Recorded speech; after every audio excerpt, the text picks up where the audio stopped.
గోరు వంక గోదారి వంక ఈత కళదాం వస్తావా?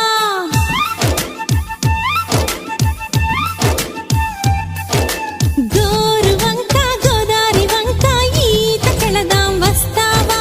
పూల పడక వేశాను కనుక మంచి ముహూర్తం చూస్తావా? మందార తిన్నట్టు తీయంగా ఉన్నది నాకేమిటయ్యిందో తెలియదుగా. మందార పువ్వంటి నాజుకు వయ్యారి నన్నేలే రమ్మంటూ పిలిచెనుగా.